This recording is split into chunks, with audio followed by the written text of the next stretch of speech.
Group 3. In this presentation, it is Connor, Laura, Marina, Peyton, and Keegan.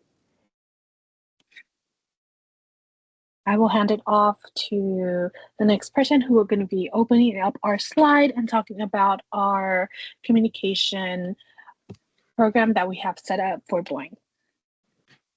Cool. If you just want to go over to that next slide, I'll go ahead and get started.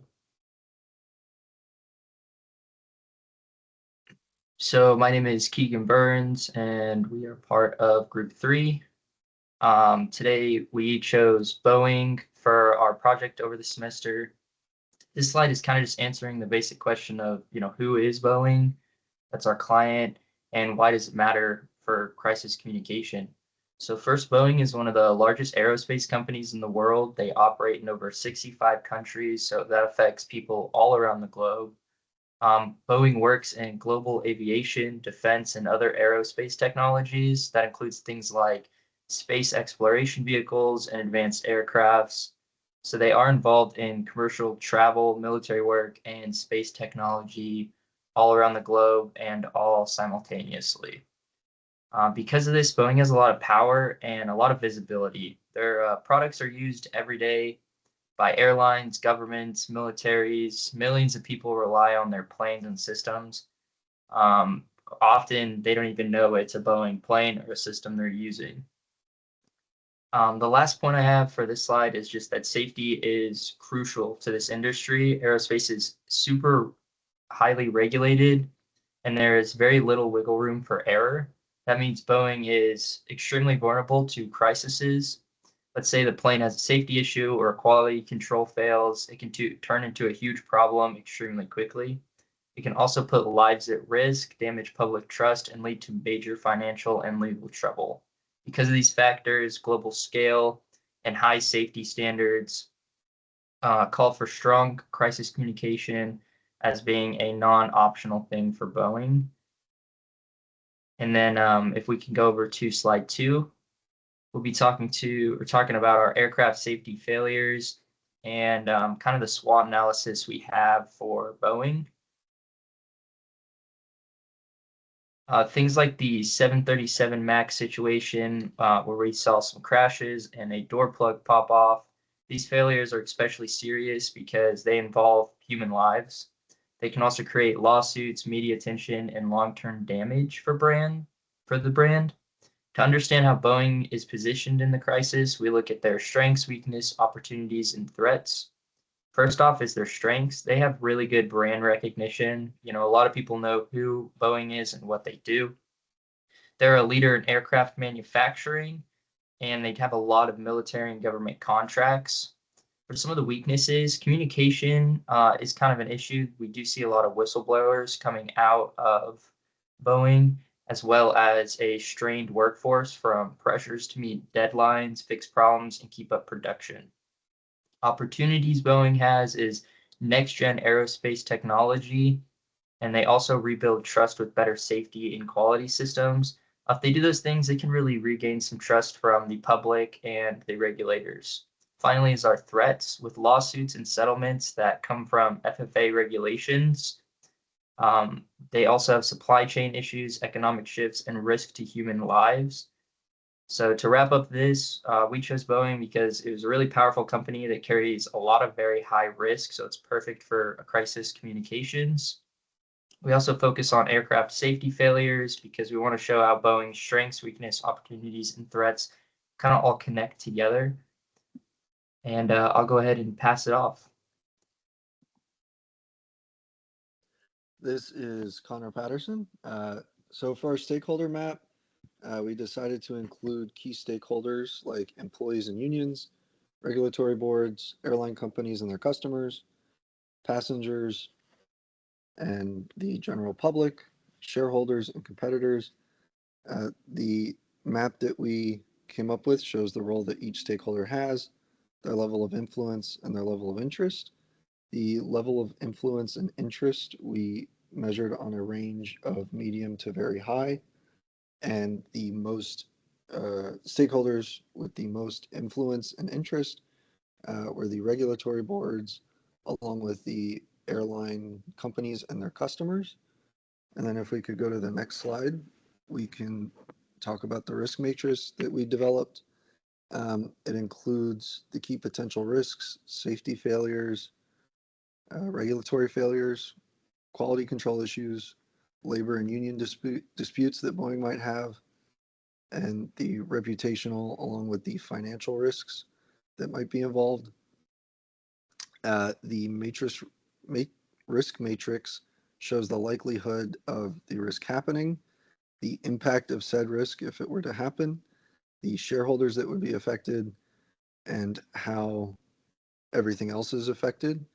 The likelihood of the risk happening we measured on a range from medium to high, with the highest likelihood being the quality control issues, the labor and union disputes, and the reputational damage that can and does happen from certain risks. The impact that we measured was on a range of medium to very high, with the highest impact being the safety failures and the reputational damage. And then if we can go to the next slide, we'll talk about our 6 key objectives. We determined the 6 key objectives would be to rebuild public trust, be to look to increase the public's trust in Boeing by a measurable amount, 25% in 12 months, using surveys and media tracking to do so.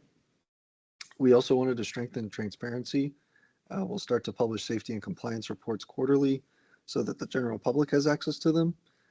We will work on stakeholder communication because communication was one of our weaknesses in our SWOT analysis, to get a rapid response team together for communication within a few days or sooner of an incident. We'll also, with the union and the employee relations, start a company-wide reporting initiative that allows employees to report safety concerns and issues anonymously, pushing for an 80% participation within 6 months. And then, of course, our regulatory compliance, get to 100% compliance with the FAA audits for all aircraft within a year. And finally, our customer retention, to improve communication and reassurances, to reduce customer cancellations by 15% within the fiscal year. I just want to add that the chosen objectives highlight the threats and weaknesses in our SWOT analysis and target high-risk areas from our stakeholder and risk mapping, using specific, measurable, and timely goals that will allow these objectives to give Boeing a structured path back to restoring credibility, better stakeholder relations, and preventing future crises. The importance of these objectives are not to be understated, because another safety failure would cause irreparable harm more than already has been. And with that, I'm going to pass it off.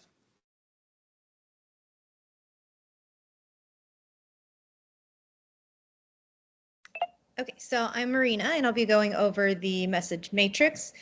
So first, our approach that we took to it. We identified the primary audiences, and the way we did this was considering the influence and the risk that basically anybody involved has, and we identified 4 primary audiences.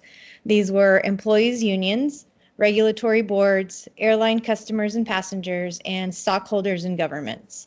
From there, we wanted to tailor each of the messages. And so every audience is going to have separate or different concerns, needs, and even styles or methods of communication. So we wanted to make sure that we tailored that to who we were wanting to reach. And then lastly, we wanted to ensure brand consistency. It should, of course, always sound like Boeing. We know who it is, we know what they're about, and everything should always sound aligned, including in like what their basic theme was across this crisis communication, which was safety, transparency, and accountability. And if we'll go to the next slide. So one of the examples to dive into was employees' union. This was, of course, meant to be supportive for the employees. We wanted to ensure that the messages made sure to convey that these employees are heard, they're safe, their safety is top priority for the company. And then we wanted to also consider how they would receive this message, which was via internal newsletters and emails. So this messaging was a lot more personal. It was speaking directly to the individual by the messaging and the verbiage used, as well as the methods used, because it's going directly to them via internal methods. And so as an example, we used your safety is our priority. We will make sure that you are safe. So that was a very personal message. And then if we go to the next slide, regulatory boards, this was in contrast a lot more professional. And so it was speaking more to the regulations and the reporting and addressing the press, not speaking to a direct individual. So this was a lot more about compliance and being supportive of investigations, both internal and external, and just would be, of course, delivered through compliance reports and press briefings. As an example here, we are collaborating with the FAA to make sure that our production is fully compliant with all safety features and requirements. And then on this next slide, I did include the entire message matrix with, the 4 audiences and the key messages for each, and our channels on how we would deliver each, as well as a few of the different messages that we came up with for each. And we basically just carried on those same principles from audience to audience. So passengers and customers got a more public safety first messaging via social media, for example, while investors got a more financially focused message about reassurance. But overall, they still, of course, met those objectives that we were trying to keep consistent with, which was safety, transparency, and accountability. And next slide, please. Okay, so with our holding statement and press release, our approach was similar. We had to identify what the primary need was. For this, we wanted to, or our primary need was to address the issue immediately, have timely acknowledgement and public reassurance. The holding statement essentially was the more immediate acknowledgement, and it was meant to be more empathetic and then also help buy time until we had more information.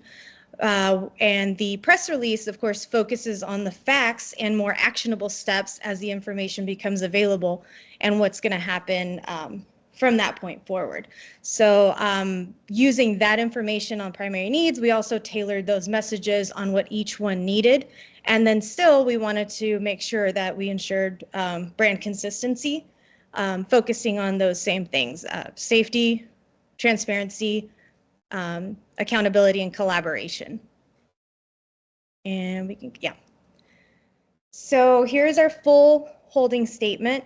The pieces that I underlined are the pieces that address those needs that we identified. So aware of the recent incident, it was of course recent, so it was timely acknowledgement and communication.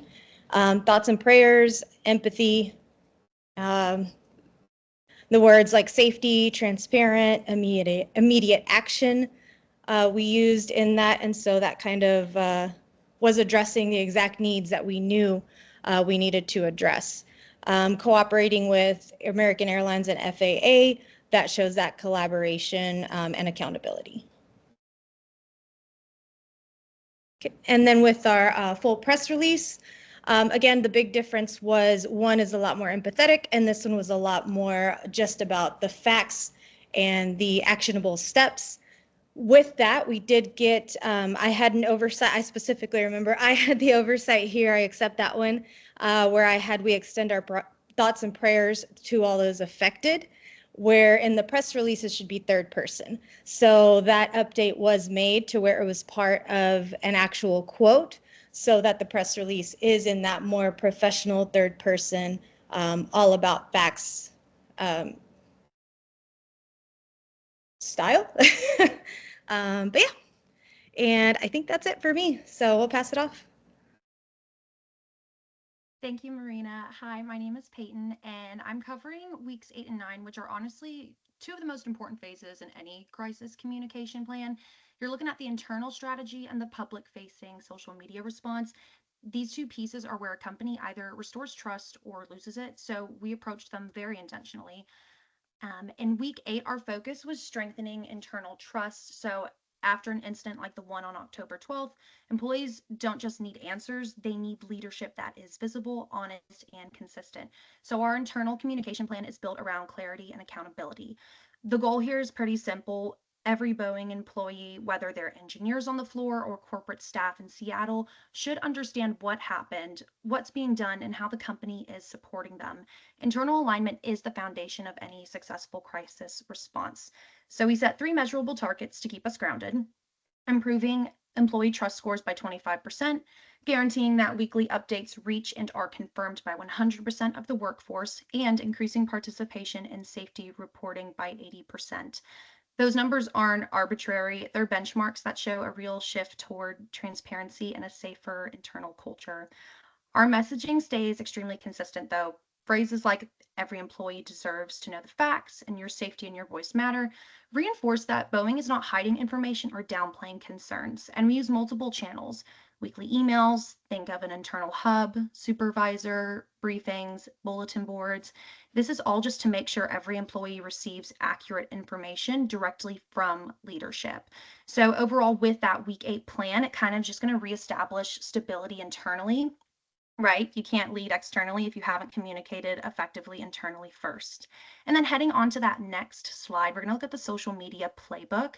Week 9 shifts into the public communication strategy, specifically how Boeing shows transparency and responsibility on social media. And this is where reputational protection really happens, because the public reacts in real time. So the tone here is deliberate, empathetic, factual, and we want to stay steady. We're going to avoid any speculation and blame, not because we're being defensive, but because information during an active investigation can damage public trust and legal credibility. So really everything posted publicly just reinforces our commitment to safety, accountability, and accurate updates. Each platform plays a strategic role. X, or used to be known as Twitter, is our rapid response channel. So think quick updates, immediate acknowledgement, and links to verified information. Whereas LinkedIn is going to be more where leadership is going to communicate directly with industry partners and stakeholders, just giving deeper insight into safety work and collaboration. And then Instagram is really going to be more just humanizing the process. So visuals for the employees to see, inspections and progress help rebuild emotional trust with the public. But really, we also monitor everything. So sentiment, comment timing, repost, and mentions. This gives us a real-time pulse on public perception and lets us adjust communication before misinformation spreads. It's very proactive, not reactive strategy. But together with week 8 and 9 and the social media playbook and kind of our strategic plan, we're creating a communication structure that is transparent, accountable, and consistent from the inside out. Employees get clear facts, the public gets steady updates, and Boeing positions itself as a company that responds with responsibility rather than panic. This is how we protect trust and rebuild it. With that being said, I'm going to go ahead and pass it off to Laura. Thank you.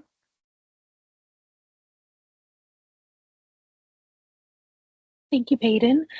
So once we get the internal communication, we want to go ahead and have the questions that the media is going to give us.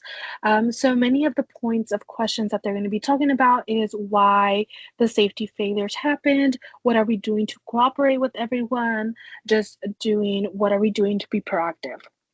So with the media questions, we are going to be talking and letting them know that we are not going to be grounding any flights. We are going to give them as much information that is relevant, but as well that we can give them just with an ongoing investigation. But the talking points mainly when we are talking to the media is going to be that safety from everyone, from our employees to our passengers, are going to be the main priority, that the investigation is ongoing so we can give them full details, that we have identified the issue and addressed it with other flights so that no one has any questions, and that during this incident, all the passengers and crew are safe, which is going to be our main point of everything.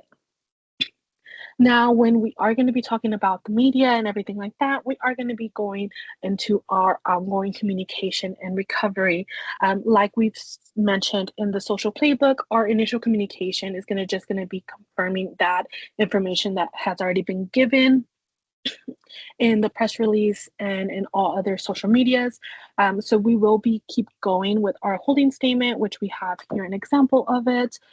It is just going to be letting them know that the ongoing investigation is still there, that we are going to try to communicate with them as much as possible, and that we are committed to the big words like transparency, accountability, and the safety standards of everyone. But for the public, as we said before, there's going to be a limited communication, and it's going to be going back to there's no details. It's an ongoing investigation. It's going to be keeping them there. For stakeholders, like we have said before, and the objectives and the internal communication is going to be more detailed information. It is going to be information that we give them before we give them to the media. This is going to be more like town hall meetings, more internal memos, anything like that they can get more information on that will be helpful to them, if in all. For the recovery, when we are looking at this, we are looking how the public's going to look at us. So when we recover from this incident, we are wanting to be them as most transparent as possible. So our communication going forward is going to be very general. It's going to be very layman terms, meaning that everyone can understand it. And it's going to be accessible to them all. So it's going to be videos, FAQs, just explanations and investigation summaries that we can give them to build engagement and trust between our employees as well as the public. Like we've said before, we are going to be doing the town hall meetings. We are going to have an advisory committee where we can communicate with our employees, letting them know that we are here for them and their safety. Enabling that communication between our teams and leadership is going to be a big thing that's going to go forward in our accountability and improvements. I know we talked about the safety audits that we're going to be doing, as well as just communication and evaluating that communication so that we can get feedback from our employees and from the general public to see how we're going, looking into the social media playbook and seeing how we are trending and what is being relayed to the public and what is being perceived as good and what's perceived as bad. Since this is an ongoing investigation, all our communications will be limited to what we can say. That has been our full social media presentation.